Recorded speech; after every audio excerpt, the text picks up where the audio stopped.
Has McLaren been cheating all this time? Their rivals seem to think so. If you look at their car closely, you would find something on their rear wing that, according to Red Bull and Ferrari, shouldn't be there. Now, they're exposing Zak Brown and his crew, and you get front row seats to see it happen. McLaren has stirred controversy heading into the Abu Dhabi season finale, with accusations of bending the rules to jeopardise Red Bull's Constructors' Championship hopes. Red Bull's technical director, Pierre Wascher, slammed McLaren's innovative Mini DRS rear wing, calling it a move in the more than grey area of the regulations. Red Bull's early season dominance has faded, with McLaren now leading the charge as a serious contender for the Constructors' Championship. Heading into Abu Dhabi, Red Bull is officially out of the running, leaving McLaren and Ferrari to duel for the coveted title. Central to the McLaren-Red Bull rivalry is the controversial Mini DRS rear wing, which first drew attention in Baku.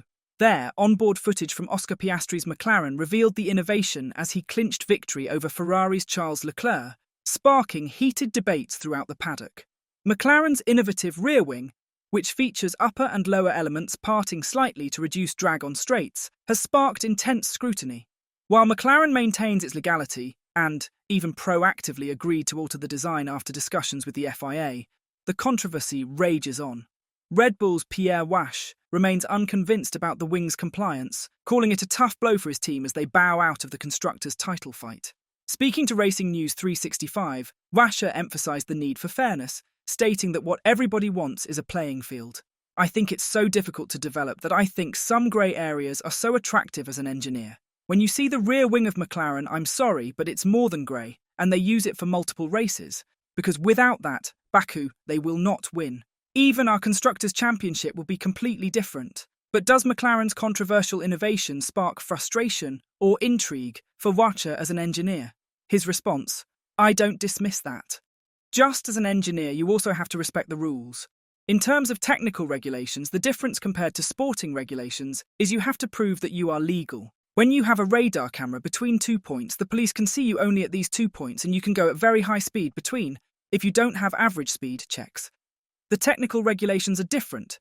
You have to prove that you are correct. It's part of the game. But you also have some limits. If the police doesn't see it, doesn't mean it's legal. What happened to Ferrari in the past and everything? That more than the limit. It's frustrating for us when the police doesn't do their job. What you want is a playing field the same for everybody. And we Red Bull play with this playing field. A good idea is a good idea, but when it's over the playing field, it's not correct.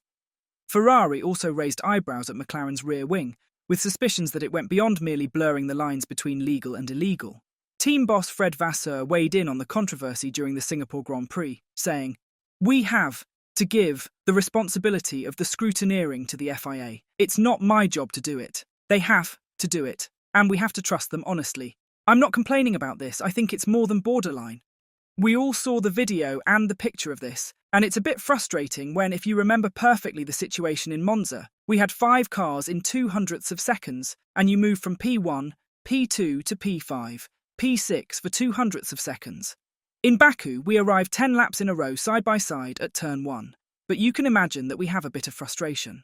Whatever the case may be, McLaren and Red Bull appear to come to a rare agreement. The energy drink-backed team won't enter the 2025 Formula One season as the favourites.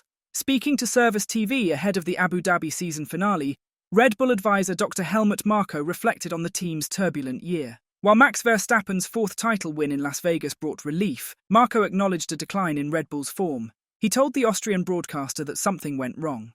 "We are all happy that the decision did not have to be made at the finale. We realised too late that we had taken a wrong turn in terms of development. Later, thank God, we turned things around. But there was turbulence in the team and significant departures. We had to cope with all of that. We have found our way again, but not yet to the point where we have a predictable car. So for 2025, we need a racing car that offers a wider working window. Next year will be even tougher because the current regulations will be in their last year and the field will be very close together. If we give Max a halfway decent car, then it will still be his class that makes the difference in the end. We want that 5th title in a row. But then 2026 will be an even bigger challenge, because we'll have to deal with completely new regulations and we will be building the engine ourselves for the first time. We've got a lot to do.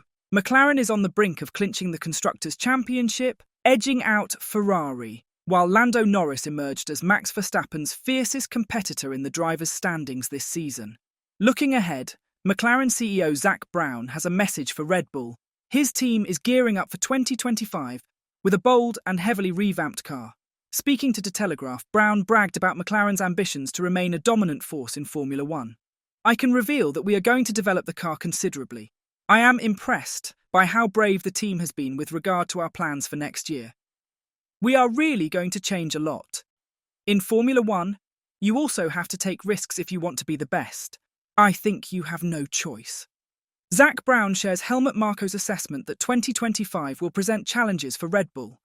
The McLaren CEO wouldn't be betting on Max Verstappen to win anything anytime soon, as he doesn't see the team as favourites for either the 2025 or 2026 seasons. "For them, 2026 will be an even bigger challenge," said Brown. "They will have their own engine for the first time, and I can't remember a team with their own engine being directly competitive in the first year. That is a big question mark."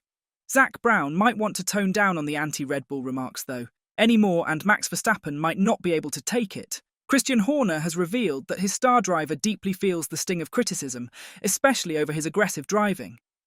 While Verstappen appeared to shrug off the backlash from fans, media, and fellow drivers, Horner admitted the flack he got affected him more than he showed.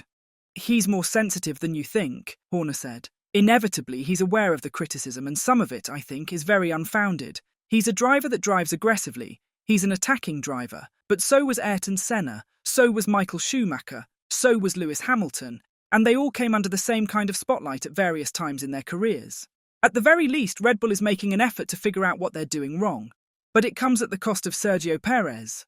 Christian Horner has shed light on Red Bull's strategic use of Checo's car during the Qatar Grand Prix sprint race, revealing it was key to turning the team's fortunes around for the main event. The Milton Keynes-based squad treated the sprint as a live test session, experimenting with setup adjustments, particularly increasing downforce, that ultimately helped Max Verstappen claim pole position and secure victory. After qualifying, both Verstappen and Perez said that Perez's car served as the testing ground for optimizing the RB20's performance at the challenging Lusail circuit. With limited free practice sessions, the team explored setups involving higher downforce and mechanical tweaks on the Mexican driver's car. Unlike McLaren's adaptable contender, Red Bull's RB20 has struggled with a narrow operating window this season, leading to inconsistent results. Horner praised the impact of these experiments, stating that the data gathered from Perez's setup allowed them to make critical changes to Verstappen's car, transforming it from a midfield challenger in the sprint to the dominant car in the main race. Verstappen confirmed in the post-race press conference that an aggressive setup approach was adopted to maximise the RB20's potential, delivering one of the team's best performances of the year. Speaking to Sports Qaeda about how Perez's sprint experiments helped broaden the RB20's operating window, Horner elaborated, "We ran a bit heavier downforce with Checo in the sprint race, and we didn't adopt that with Max. So it was more mechanical and setup changes that were made to Max's car, and look, all credit to the team here. Trackside, and to all the guys in vehicle performance and engineering back in Milton Keynes that turned it around. It's one of the biggest turnarounds. I've seen, as I say, we're fighting when Haas and Nico Hülkenberg on Saturday afternoon, and by Saturday evening we were on pole position. Do you agree with Zak Brown? Will Red Bull be demoted to the midfield battle starting next year? Tell us your thoughts in the comments section down below. And as always, don't forget to like and subscribe to the channel if you haven't. Thanks for watching.